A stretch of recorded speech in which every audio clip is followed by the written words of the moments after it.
어느 깊은 산골 마을 한쪽에 초가삼간도 허름하기 그지없는 농가가 하나 자리하고 있었습니다. 지붕의 새짚은 바람에 날려 듬성듬성하고 울타리는 삭은 나뭇가지들로 겨우 형체만 유지하고 있는 형편이었지요. 이곳에 송아라는 20살 처녀가 호라비 아비와 단둘이 살아가고 있었습니다. 송아는 어려서부터 남달리 빼어난 용모를 지녔으되 그보다도 효성이 지극하기로 소문난 처녀였습니다. 아침이 채 밝기도 전에 일어나 아비의 죽을 끓이고 해가 지도록 밭에서 김을 메고 나무를 캐어오는 것이 그녀의 일상이었지요. 비록 입을 옷은 누더기 같아도 언제나 깨끗이 빨아 단정히 차려입었고 아무리 힘든 일이 있어도 아비 앞에서는 밝은 모습만을 보였습니다. 송아야, 너는 왜 이리도 애를 쓰느냐. 이 못난 아비 때문에 내가 고생만 하는구나. 늙은 아비는 그런 딸을 보며 가슴이 미어져 눈물을 흘리곤 했습니다. 송아는 그때마다 아비의 무릎에 앉아 다정히 말했지요. 아버님, 무슨 말씀이세요? 제가 아버님 덕에 이렇게 건강히 자라났는걸요. 우리가 비록 가난하지만 서로 있지 않습니까? 하지만 현실은 그리 따뜻하지만은 않았습니다. 집안의 빚은 날이 갈수록 불어나고 있었거든요.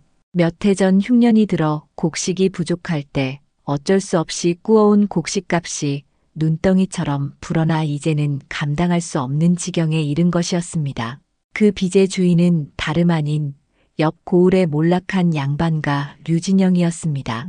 한때는 벼슬도 하고 재산도 많았던 집안이었으나 지금은 체면만 남아있을 뿐 형편이 나을 것 없는 처지였지요.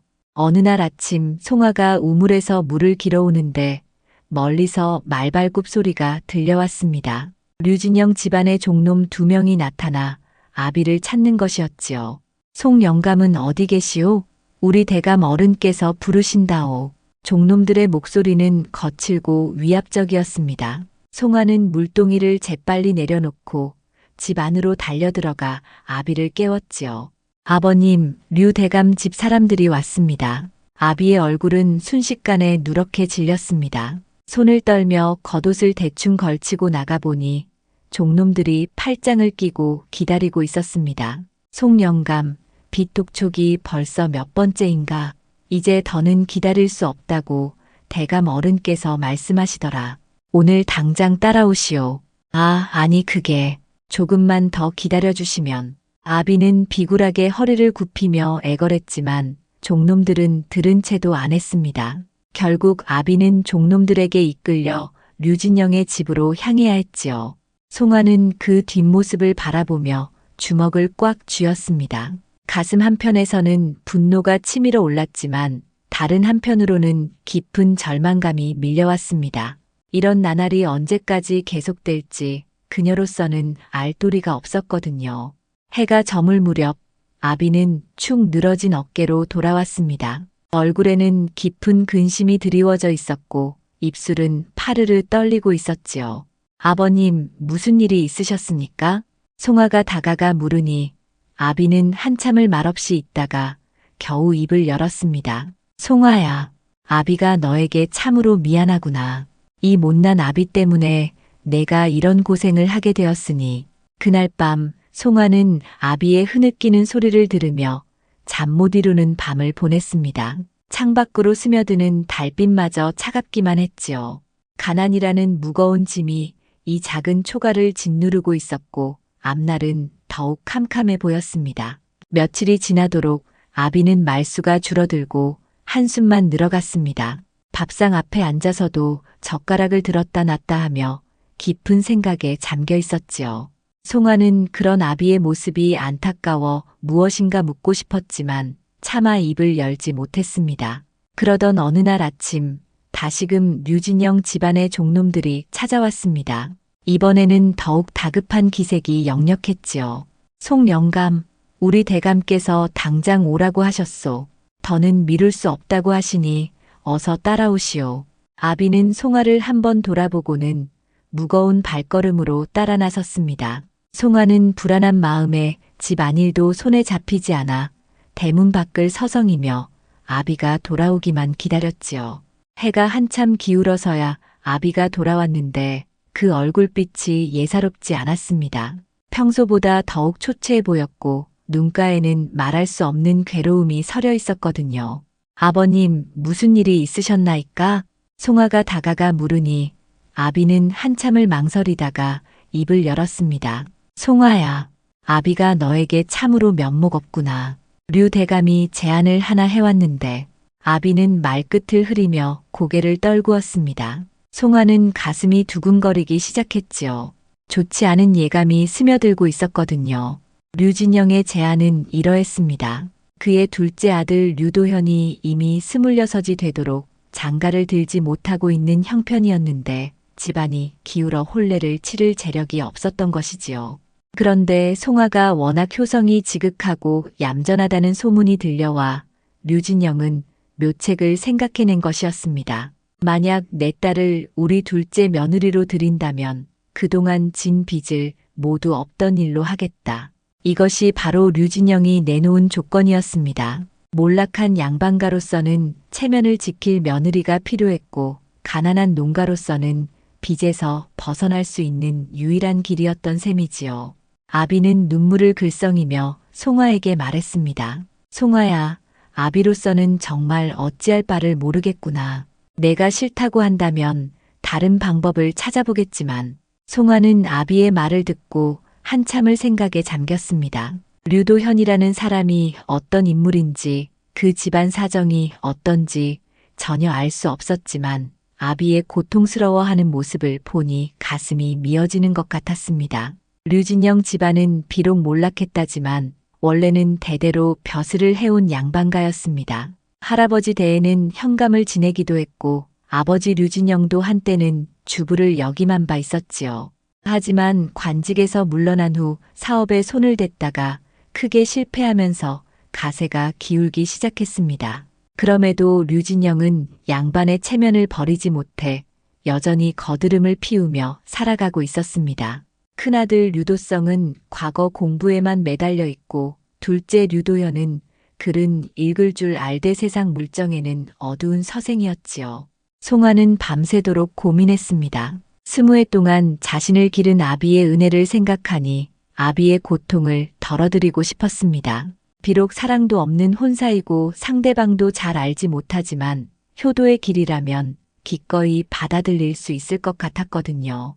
이튿날 아침 송아는 아비에게 조용히 말했습니다. 아버님, 제가 류도령에게 시집 가겠습니다. 송아야, 정말 괜찮겠느냐? 아비는 놀라며 딸의 손을 꽉 잡았습니다. 송아는 눈가에 맺힌 눈물을 참으며 고개를 끄덕였지요. 네, 아버님. 이것이 아버님께 효도하는 길이라면 기꺼이 받아들이겠습니다. 이렇게 해서 송아와 류도현의 혼사가 정해졌습니다. 류진영은 몹시 기뻐하며 빠른 시일 내에 혼례를 치르자고 재촉했지요. 가난한 농가의 딸이지만 효성 깊고 얌전한 며느리를 얻게 된 것을 다행으로 여겼던 것입니다. 혼례는 그달 말에 치러지기로 정해졌습니다. 송아는 마음 한편으로는 두려웠지만 아비의 근심이 덜어지는 모습을 보며 자신의 선택이 옳다고 생각했습니다. 비록 운명이 자신을 어디로 이끌지 알 수는 없었지만 효도의 마음만은 변하지 않을 터였지요. 혼례를 치른 지 보름이 지나자 송아는 시댁의 진짜 모습을 알 수 있었습니다. 겉으로는 양반가의 체면을 유지하고 있었지만 속살을 들여다보니 형편이 말이 아니었거든요. 쌀독은 바닥이 드러나 있었고 장독대의 항아리들도 대부분 비어 있었습니다. 시아버지 류진영은 여전히 과거의 영광에만 매달려 살았습니다. 아침이면 사랑채에 앉아 옛 벼슬 시절 이야기만 늘어놓았고 집안 살림에는 전혀 관심을 두지 않았지요. 오히려 양반의 채통을 운운하며 손에 물 한 방울 묻히려 하지 않았습니다. 우리 류가는 대대로 문관을 배출한 명문가다. 비록 지금은 형편이 어렵지만 언젠가는 다시 일어설 것이다. 시아버지는 이런 말을 입에 달고 살았지만 정작 집안을 일으킬 실질적인 노력은 전혀 하지 않았습니다. 농사일은 천한 것이라 여겨 땅이 있어도 제대로 가꾸지 않았고 장사는 더욱 체면에 어긋난다며 거들떠보지도 않았지요. 시어머니 한월심은 더욱 심했습니다. 본래 중인 집안 출신으로 류진영에게 시집 온 후 양반 부인 행세를 하려 무척 애썼는데 그 과정에서 성격이 날카로워졌지요. 특히 농가 출신인 송아를 못마땅해 하여 온갖 구박을 일삼았습니다. 아이고, 이 천한 것이 감히 우리 집 며느리라고 설친단 말이냐? 농사꾼 딸이 주제도 모르고. 한월심은 송아가 조금이라도 실수하면 가차없이 꾸짖었습니다. 밥을 조금이라도 되게 지으면 농사꾼답게 거칠다고 했고, 되려 묽게 지으면 양반가 살림을 모른다고 구박했지요. 송아는 새벽 4시부터 일어나 온 집안 살림을 도맡았습니다. 우물에서 물을 길어와 밥을 짓고 시부모와 남편의 세수물까지 준비해야 했습니다.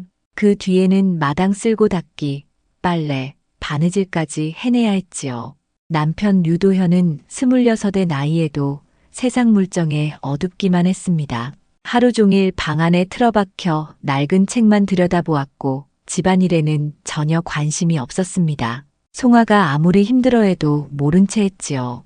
도현 도령님, 나무가 떨어져 갑니다. 땔감을 좀 패어주시면. 아, 그런 일은 여인네가 알아서 하는 것 아니냐?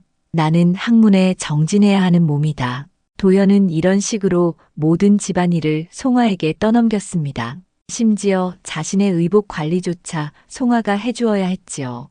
바느질부터 세탁까지 모든 것을 말입니다. 더욱 기가 막힌 것은 식구들의 태도였습니다. 송아가 농가 출신이라는 이유로 늘 아래로 보았고 조금이라도 양반가 예법에 어긋나는 행동을 하면 호되게 꾸짖었습니다. 이봐, 며느리, 걸음걸이부터가 천하구나. 양반가 부녀자는 조신하게 걸어야 하는 법이다. 한월심은 송아의 사소한 행동 하나하나까지 트집을 잡았습니다. 방문을 여닫는 소리가 크다, 젓가락질이 거칠다, 말투가 촌스럽다며 끊임없이 구박했지요. 그나마 큰아들 류도성은 과거 공부에 몰두해 있어 송아에게 별다른 관심을 두지 않았지만 가끔씩 동생 며느리를 대하는 태도에서도 은근한 무시가 묻어났습니다. 아우 수자, 며느리 교육을 제대로 시켜야겠다. 우리 집 채통을 생각해서라도 말이다. 이런 말을 들을 때마다 송아는 가슴이 답답했습니다. 하지만 참고 견뎠지요. 아비의 빚을 없애주고 자신을 받아준 것만도 감사하다고 스스로를 달랬습니다. 송아는 시댁 살림을 맡으며 집안의 실상을 더욱 자세히 알게 되었습니다. 겉으로는 양반가의 위엄을 지키려 했지만 실제로는 하루하루를 근근히 버텨가는 형편이었지요. 농토는 대부분 팔아버렸고 남은 땅마저 제대로 가꾸지 못해 수입이 거의 없었습니다.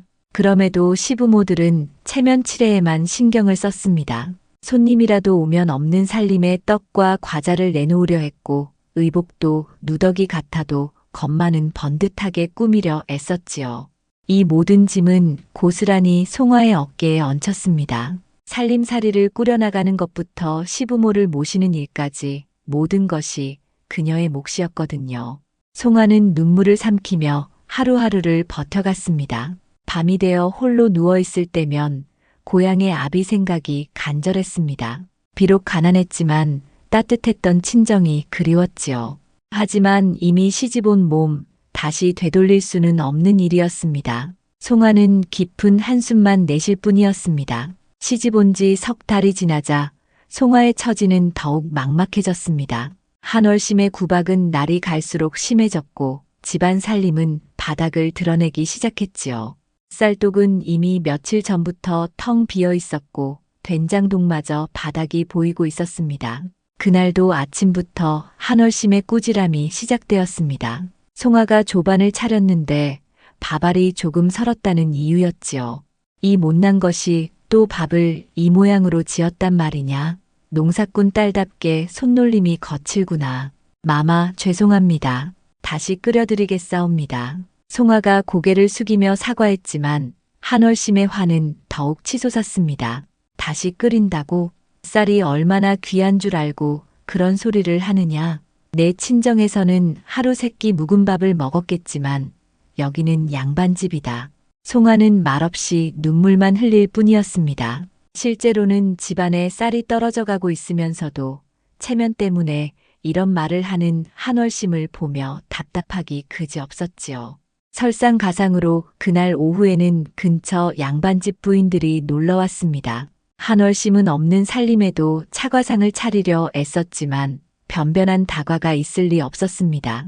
결국 송아에게 급히 부엌으로 가서 무엇이라도 만들어 오라고 호령했지요. 며느리, 어서 부엌에 가서 손님상을 준비하거라. 우리 집 체면이 깎이지 않게 말이다. 송아는 텅 빈 찬장을 뒤져 겨우 밀가루 조금과 꿀 한 숟가락을 찾아냈습니다. 그나마 남아있던 재료로 소박한 화전을 만들어 올렸지만 손님들의 시선은 곱지 않았습니다. 아이고 한마님, 며느리가 참 소박하게 차린다 싶더니 그러게 말입니다. 역시 농가에서 자란 아이는 다르구먼요. 이런 수군거림을 들으며 한월심의 얼굴은 화끈거렸고 그 화는 고스란히 송아에게 돌아왔습니다. 손님들이 돌아간 후 한월심은 송아를 호되게 꾸짖었지요. 내 때문에 우리 집 망신만 당했구나. 차라리 내가 없었으면 이런 일도 없었을 것을. 송아는 더 이상 견딜 수 없었습니다. 시어머니의 말이 끝나기도 전에 방으로 들어가 문을 닫고 엎드려 울었지요. 목이 메어 소리도 나오지 않았지만 눈물만큼은 멈출 수 없었습니다. 그 와중에 남편 류도현은 여전히 자신의 방에서 책만 읽고 있었습니다. 아내가 이런 고통을 당하는데도 전혀 나서지 않았지요. 오히려 시끄럽다는 듯 방문을 꽉 닫고 있을 뿐이었습니다. 며칠 후 송아는 더 이상 이 답답한 집에 있을 수 없다는 생각이 들었습니다. 가슴속에서 무언가 터질 것 같은 답답함이 밀려왔거든요. 시부모가 낮잠을 자는 틈을 타서 몰래 집을 나섰습니다. 발걸음이 자연스레 뒷산으로 향했습니다. 깊은 산길을 따라 걷다 보니 어느덧 해가 서쪽으로 기울기 시작했지요. 송아는 큰 바위에 앉아 먼 산을 바라보며 그동안의 서름을 토해냈습니다. 아버님, 딸이 정말 견디기 힘듭니다. 혼자 중얼거리며 눈물을 흘리는데 어디선가 나뭇가지 꺾이는 소리가 들렸습니다. 고개를 돌리니 한 노승이 지팡이를 짚고 천천히 다가오고 있었지요. 그 노승은 나이 60 정도로 보였는데 얼굴에는 깊은 자비가 서려 있었습니다. 낡은 가사를 입고 있었지만 기품이 느껴졌고 특히 그 눈빛이 예사롭지 않았지요. 맑고 깊은 눈동자에서는 세상 모든 것을 꿰뚫어 보는 듯한 지혜가 엿보였습니다.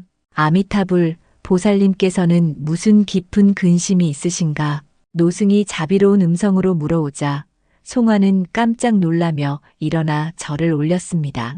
스님 죄송합니다. 이런 깊은 산 중에서. 아니요, 괜찮습니다. 이 늙은 중은 해운이라 하는데 우연히 이곳을 지나다가 보살님의 슬픈 기운을 느꼈습니다. 해운은 송아 옆 바위에 자리를 잡고 앉았습니다. 송아는 처음 만난 사람이지만 왠지 마음이 편안해지는 것을 느꼈지요. 오랜 세월 홀로 지내온 터라 이런 따뜻한 관심이 더욱 고마웠습니다. 스님, 저는 그저 시집살이가 힘들어서 잠시 바람을 쐬러 나온 것뿐입니다. 그런가요? 하지만 보살님의 눈에는 범상치 않은 기운이 서려 있습니다. 해운은 송아의 얼굴을 자세히 들여다보며 말했습니다. 송아는 무슨 뜻인지 이해할 수 없어 의아해했지요. 해가 완전히 서산으로 넘어가자 해운이 일어섰습니다. 보살님, 저 앞 암자에서 하룻밤 묵어 가시지 않겠습니까? 혼자 이 어두운 산길을 내려가기에는 위험할 것 같습니다. 송아는 잠깐 망설였지만 집으로 돌아가기가 두려워서 해운의 제안을 받아들였습니다. 작은 암자는 소박했지만 정갈하게 정리되어 있었고 따뜻한 차 한 잔이 송아의 마음을 달래주었지요. 그날 밤 송아는 오랜만에 편안한 잠을 잤습니다. 시댁에서의 온갖 구박과 서름이 잠시나마 잊혀지는 것 같았거든요. 꿈에서는 돌아가신 어머니가 나타나 다정하게 등을 어루만져 주었습니다. 새벽이 밝아오자 송아는 암자 마당에서 해운이 돌을 닦는 모습을 보게 되었습니다. 노승은 정자한 채 깊은 명상에 잠겨 있었는데 그 모습에서 범상치 않은 기운이 느껴졌지요.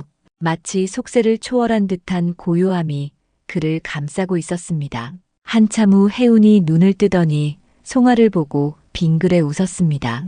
보살님, 밤새 편히 주무셨습니까?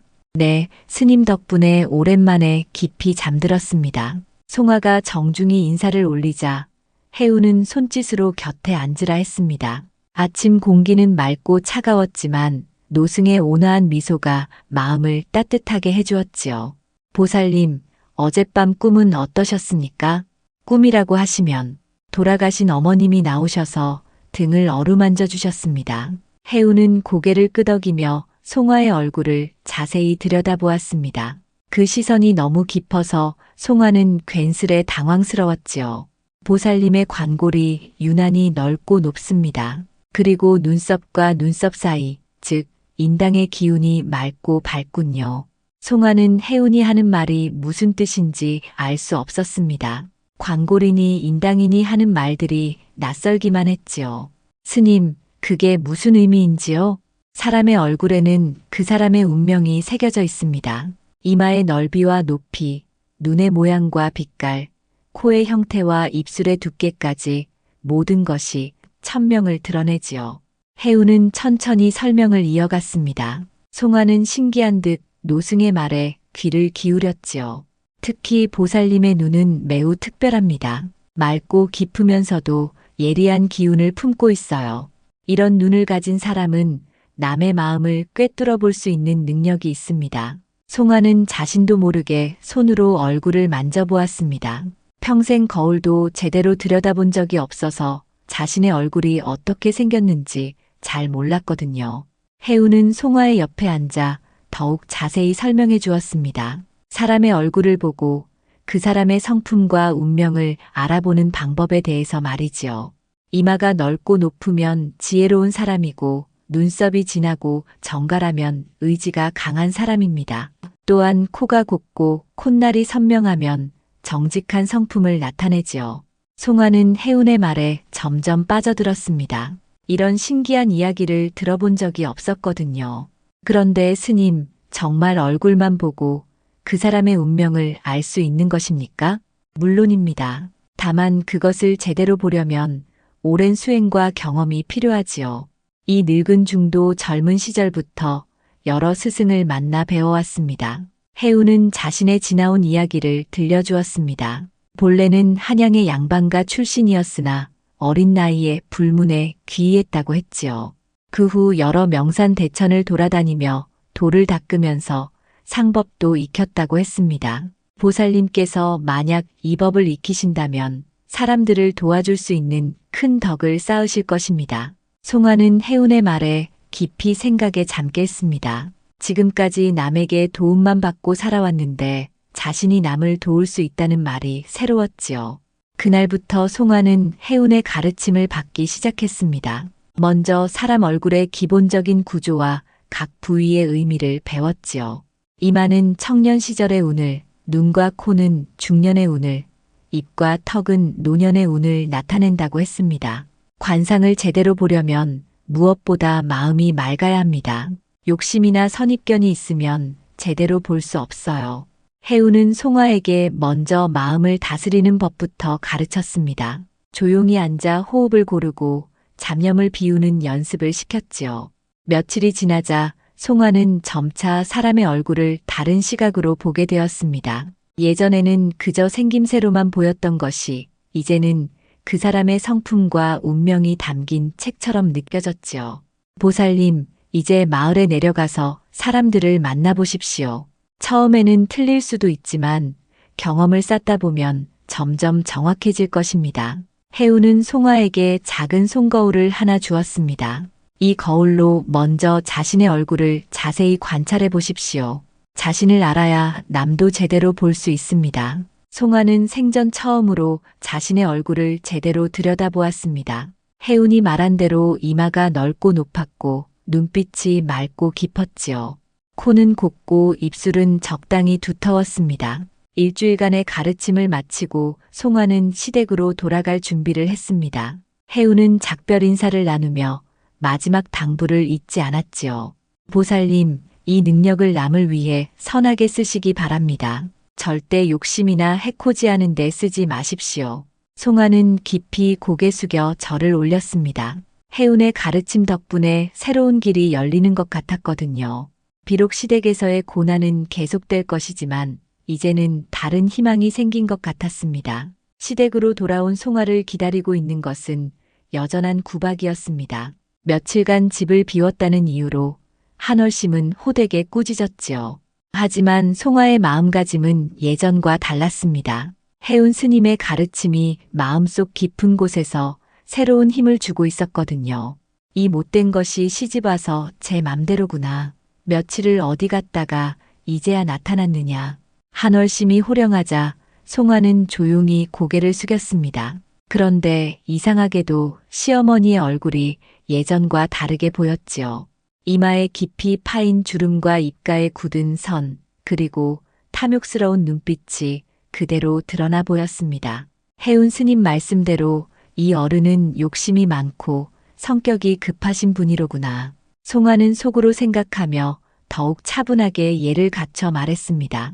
마마, 죄송합니다. 앞으로는 이런 일이 없도록 하겠나이다. 며칠 후 5일장이 서는 날이었습니다. 송아는 집안에 필요한 물건들을 사러 장터에 나갔지요.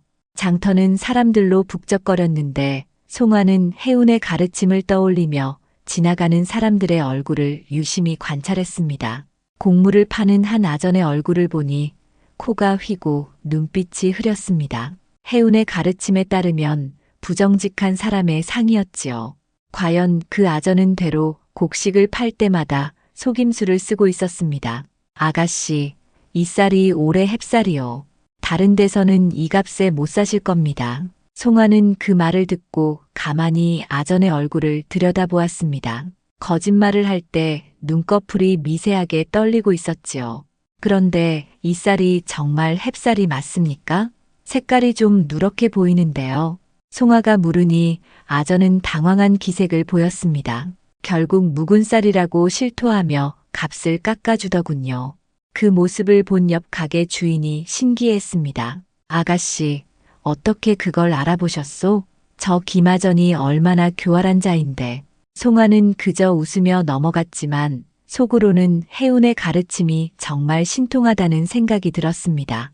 집으로 돌아오는 길에 마을 어귀에서 한 할머니를 만났습니다. 할머니는 깊은 근심에 잠겨 있었는데 송아가 인사를 하자 반갑게 맞아주었지요. 아이고, 송아 아가씨구나. 어디 갔다 오는 길이냐? 네, 할머니. 장보고 오는 길입니다. 그런데 안색이 좋지 않으신데 무슨 걱정이라도 있으십니까? 할머니는 한숨을 쉬며 자신의 사정을 털어놓았습니다. 아들이 장사하러 멀리 떠난 지 한 달이 넘었는데 소식이 없어 걱정이라는 것이었지요. 송아는 할머니의 얼굴을 자세히 들여다보았습니다. 근심으로 가득했지만 전체적인 관상은 나쁘지 않았고 특히 귀가 두껍고 귀볼이 풍만했습니다. 해운의 가르침에 따르면 자손복이 있는 상이었지요. 할머니, 걱정하지 마십시오. 곧 좋은 소식이 있으실 겁니다. 정말이냐? 내가 어떻게 그런 걸 아느냐? 그냥 느낌이 그렇습니다. 사흘 후 정말로 그 할머니의 아들이 돌아왔다는 소문이 퍼졌습니다. 그것도 장사를 크게 성공시켜서 많은 돈을 가지고 온 것이었지요. 할머니는 송아를 찾아와 고마워했습니다. 송아야, 내가 어떻게 그걸 알았느냐? 정말 신기하다. 이 일이 있은 후 마을 사람들 사이에서 송아에 대한 소문이 퍼지기 시작했습니다. 사람의 운을 잘 맞춘다는 소문 말이지요. 얼마 후 마을의 한 농부가 송아를 찾아왔습니다. 올해 농사를 지을까 말까 고민이라며 조언을 구하는 것이었지요. 송아 아가씨, 소문을 들으니 사람 보는 눈이 뛰어나다고 하더군요. 제가 올해 농사를 새로 시작해도 될까요? 송아는 그 농부의 얼굴을 살펴보았습니다. 이마가 넓고 턱이 두터워서 근면성실한 사람의 상이었고 무엇보다 눈빛이 성실했습니다. 올해는 농사를 지으시면 좋을 것 같습니다. 부지런히 하시면 분명 좋은 결과가 있을 겁니다. 과연 그의 그 농부는 다른 해보다 훨씬 많은 수확을 거두었습니다. 이런 일들이 연거푸 들어맞자 송아의 명성은 점점 높아져 갔지요. 그런데 시어머니 한월심이 이런 소문을 듣게 되었습니다. 처음에는 미신이라며 코웃음을 쳤지만 계속해서 송화의 말이 들어맞는다는 이야기를 듣자 생각이 바뀌기 시작했지요. 며느리야, 내가 정말 사람 관상을 볼 줄 안다는 게 사실이냐? 마마, 그저 운이 좋았을 뿐입니다. 송화는 겸손하게 답했지만 한월심의 눈에는 욕심이 반짝거렸습니다. 만약 며느리의 능력이 정말이라면 이를 이용해 무엇인가 이익을 볼 수 있을 것이라는 생각이 든 것이지요. 혹시 우리 도성이 과거에 급제할 수 있는지 한번 봐줄 수 있겠느냐? 송화는 시숙인 류도성의 얼굴을 떠올려 보았습니다. 이마는 넓었지만 의지력이 부족해 보였고 무엇보다 너무 안일한 성격의 소유자였지요. 도성 형님은 더 노력하셔야 할 것 같습니다. 한월심은 이 대답이 마음에 들지 않았지만 송화의 능력에 대한 관심은 더욱 커져갔습니다. 며느리를 통해 뭔가 큰 돈을 벌 수 있을 것 같다는 욕심이 생긴 것이었지요. 송화의 소문은 마을을 넘어 읍내까지 퍼져나갔습니다. 관상을 보는 재주가 뛰어나다는 이야기가 온 고을에 알려지게 된 것이지요. 그러던 어느 날 관아에서 심부름꾼이 류진영의 집을 찾아왔습니다. 류 대감 댁이 이곳이옵니까? 원님께서 송화라는 부인을 불러오라 하십니다. 한월심은 깜짝 놀라며 송화를 바라보았습니다. 며느리가 관아에서 부른다는 것이 믿어지지 않았거든요. 류진영도 마찬가지로 당황했지만 원님의 부름을 거역할 수는 없었지요. 송화야, 어서 단정히 차려입고 관아로 가거라. 송화는 두려운 마음으로 가장 좋은 치마 저고리를 입고 관아로 향했습니다. 평생 관청 문턱을 넘어본 적이 없었기에 가슴이 두근거렸지요. 고을 원님 정윤겸은 50살 남짓한 나이에 온화한 성품을 지닌 인물이었습니다. 젊은 시절 문과에 급제하여 여러 관직을 거쳐 현재 이 고을의 수령을 맡고 있었지요. 그는 백성들을 자식처럼 돌보는 어진 목민관으로 소문났습니다. 그런데 정원님에게는 한 가지 큰 걱정거리가 있었습니다. 외아들 정수민이 12살인데 몸이 허약하여 자주 알아누웠고 앞으로 어떻게 될지 걱정이 태산 같았거든요. 관아 내당에 들어선 송화는 먼저 정중히 절을 올렸습니다. 소부인 송화, 원님 어른께 문안드리나이다. 그래, 내가 소문난 송화로구나. 일어나 앉아라.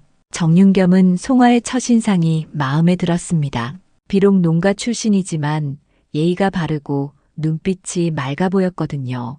소문을 들으니 관상을 잘 본다고 하더라. 혹시 내 아들을 한번 봐줄 수 있겠느냐?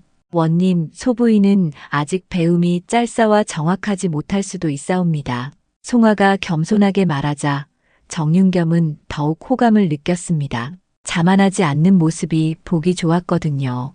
얼마 후 정수민이 어머니와 함께 나타났습니다. 12살 소녀는 얼굴이 창백하고 몸이 마른 편이었지만 송화가 자세히 관찰해보니 근본적으로는 좋은 상을 지니고 있었습니다. 송화는 해운의 가르침을 떠올리며 차근차근 아이의 얼굴을 살펴보았습니다. 이마가 넓고 높아 총명함을 나타냈고 눈빛이 맑고 깊어 선량한 성품을 보여주었지요. 다만 지금은 병기로 인해 기운이 약해져 있을 뿐이었습니다. 가장 중요한 것은 귀의 모양이었습니다. 정수민의 귀는 두껍고 귓바퀴가 또렷했으며 귀볼이 아래로 드리워져 있었지요. 이는 복록이 많고 장수할 상이었습니다. 원님, 도련님께서는 지금 몸이 허약하시지만 곧 건강을 회복하실 것입니다. 정말이냐? 어떻게 알 수 있는가? 송화는 조심스럽게 말을 이어갔습니다. 도련님의 이마를 보면 총명하시고 눈빛 또한 맑고 깊습니다. 특히 귀의 형태가 매우 좋으신데 이는 큰 복을 타고나신 상이옵니다. 정윤겸과 부인은 송화의 말에 귀를 기울였습니다. 그동안 많은 의원들을 찾아다녔지만 뚜렷한 희망을 주는 사람은 없었거든요. 다만 올해 안에 큰 고비가 한 번 있을 것입니다. 하지만 그것만 넘기시면 앞으로는 건강하게 자라셔서 훌륭한 벼슬길에 오르실 것이옵니다. 송화는 정수민의 관상에서 본 것을 솔직히 말했습니다. 아이의 인당 부분에 약간의 어두운 기운이 있었는데 이는 질병이나 애군을 의미했거든요. 하지만 전체적인 상은 매우 길했습니다. 정윤겸은 송화의 말을 듣고 깊이 생각에 잠겼습니다. 그동안 아들의 병 때문에 밤잠을 이루지 못했는데 이 여인의 말에서 희망을 느꼈거든요. 그 고비라는 것이 언제쯤일까? 가을이 깊어갈 무렵일 것 같습니다. 하지만 정성껏 보살피시면 분명 무사히 넘기실 것이옵니다. 과연 송화의 말대로 되었습니다. 가을 무렵 정수민이 갑자기 높은 열에 시달리며 며칠간 위험한 고비를 맞았지요. 하지만 정윤겸 부부의 정성스러운 간병과 의원의 치료로 무사히 회복되었습니다. 그 후 정수민은 마치 다른 사람이 된 것처럼 건강해졌습니다. 얼굴에 혈색이 돌기 시작했고 식욕도 좋아져서 몸이 부쩍 자랐지요. 정윤겸은 송화의 말이 그대로 들어맞은 것에 크게 감동했습니다. 그는 송화를 다시 관아로 불러 후한 상을 내렸지요. 송화, 내 덕분에 내 아들이 살았다. 이 은혜를 어떻게 갚아야 할까? 정윤겸은 송화에게 은자 열량과 좋은 논 두 마지기를 하사했습니다. 농가에서 나고 자란 송화로서는 상상도 못한 큰돈이었지요. 원님, 과분한 상을 주시니 송구하옵니다. 아니다. 이것도 부족하다. 앞으로도 궁금한 일이 있으면 언제든 찾아오거라. 송화가 큰 상을 받고 집으로 돌아오자 시댁 식구들은 모두 놀라워했습니다. 특히 한월심은 송화를 보는 눈빛이 완전히 달라졌지요. 며느리야, 정말 대단하구나. 원님께서 친히 이런 상을 내리시다니. 류진영도 마찬가지였습니다. 농가 출신 며느리를 우습게 보던 것이 부끄러워졌지요. 이제는 송화가 집안의 기둥과도 같은 존재가 되었습니다. 은자와 땅 덕분에 집안 형편이 크게 나아졌습니다. 오랫동안 비어있던 쌀독이 가득 찼고 새 옷도 장만할 수 있었지요. 무엇보다 빚에 시달리던 나날들이 끝나게 되었습니다. 송화는 정윤겸의 은혜에 감사하며 더욱 정진하겠다고 다짐했습니다. 해운 스님의 가르침을 잊지 않고 선한 일에만 능력을 쓰겠다는 마음이었지요. 원님으로부터 큰 상을 받은 후 송화의 명성은 더욱 높아졌습니다. 인근 고을에서까지 사람들이 찾아와 관상을 보아달라고 청했지요.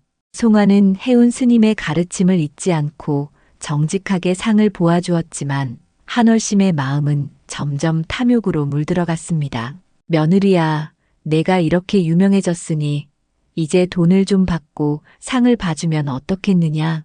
한월심은 송화에게 슬금슬금 돈벌이를 종용하기 시작했습니다. 송화는 이런 제안이 못마땅했지만 시어머니의 뜻을 거스르기 어려웠지요. 마마, 소부인은 그저 사람들을 도와드리는 마음일 뿐입니다. 도와주는 것도 좋지만 우리도 먹고 살아야 하지 않느냐? 적당히 사례금 정도는 받아도 될 것이다. 한월심의 재촉에 못 이긴 송화는 마지못해 찾아오는 사람들에게 약간의 사례금을 받기 시작했습니다. 처음에는 정말 적은 돈이었지만 한월심은 점점 더 많은 돈을 요구했지요. 그러던 어느 날 한월심은 더욱 큰 욕심을 품게 되었습니다. 인근 부유한 상인이 큰 돈을 들고 찾아온 것이었거든요. 송화 부인, 제 큰아들이 장사를 시작하려 하는데 성공할 수 있을지 봐주십시오. 사례는 넉넉히 드리겠습니다. 상인은 은자 5냥이라는 큰 돈을 내밀었습니다. 한월심의 눈이 번쩍했지요. 송화는 그 상인의 아들을 보고 솔직히 말했습니다. 도령님은 성품이 너무 급하고 욕심이 많으신 편입니다. 장사에는 신중함이 필요한데 지금 당장 시작하시면 실패할 가능성이 높습니다. 상인은 이 말을 듣고 실망했지만 송화의 정직함에 감사하며 돌아갔습니다. 하지만 한월심은 크게 화를 냈지요. 며느리야, 왜 좋지 않은 말만 하느냐? 좋은 말을 해주면 더 많은 돈을 줄 텐데. 마마, 거짓으로 좋은 말을 할 수는 없습니다. 아이고, 이 고지식한 것 같으니라고. 한월심은 송화의 정직함이 답답하기만 했습니다. 돈을 벌 수 있는 기회를 놓치는 것 같아 속이 탔거든요. 그 후 한월심은 송화 몰래 개교를 꾸미기 시작했습니다. 찾아오는 사람들에게 송화가 보지 않은 채 거짓으로 좋은 말만 해주고 돈을 받아내기 시작한 것이지요. 우리 며느리 말로는 도령님이 올해 큰 재물운이 있다고 하더군요. 장사를 시작하시면 크게 성공하실 것입니다. 한월심은 이런 식으로 사람들을 속이며 돈을 받았습니다. 송아는 이런 사실을 전혀 모르고 있었지요. 하지만 거짓은 오래갈 수 없었습니다. 한월심의 말을 믿고 장사를 시작한 사람들이 하나둘 실패하기 시작했거든요. 특히 그 상인의 아들은 성급하게 장사에 뛰어들었다가 큰 손해를 봤습니다. 송아 부인이 분명히 성공한다고 했는데 이게 무슨 일입니까? 분노한 상인들이 관아에 고발했습니다. 송아는 청천벽력 같은 소리를 들었지요. 자신이 본 적도 없는 사람들이 자신 때문에 손해를 봤다고 하니 어리둥절했습니다. 마마, 이게 대체 무슨 일입니까? 제가 본 적도 없는 분들인데. 그제야 한월심의 소행이 드러났습니다. 송아는 깊은 절망에 빠졌지요. 해운 스님의 가르침을 저버린 것도 아니었는데 이런 일이 벌어지다니. 관아에서는 송아를 불러들여 조사했습니다. 정윤겸은 송아를 믿고 있었지만 여러 사람이 고발한 상황에서 그냥 넘어갈 수는 없었지요. 송아, 정말 내가 그런 거짓말을 했느냐? 원님, 소부인은 그런 일이 전혀 없었습니다. 시어머니께서. 송아가 사실을 털어놓자 진상이 드러났습니다. 한월심이 송아 명의로 거짓 관상을 보며 사기를 친 것이었지요. 결국 한월심은 관아에 붙잡혀 태형을 받게 되었습니다. 사기죄로 곤장을 맞고 3개월간 옥에 갇히는 형을 받았지요. 어머님, 제가 잘못했습니다. 제가 더 조심했어야 했는데. 송아는 옥에 갇힌 한월심을 찾아가 눈물로 사죄했습니다. 비록 시어머니가 잘못한 일이지만 자신의 능력 때문에 벌어진 일이라 생각하니 죄스러웠거든요. 며느리야, 내가 욕심을 부린 탓이다. 내 탓이 아니니 자책하지 마라. 한월심도 이제서야 자신의 잘못을 깨달았습니다. 며느리의 선량함을 이용해 불의를 저지른 것을 뉘우쳤지요. 송아는 한월심의 석방을 위해 정윤겸에게 탄원서를 올렸습니다. 시어머니의 잘못이지만 가족을 위해 용서를 구한 것이었지요.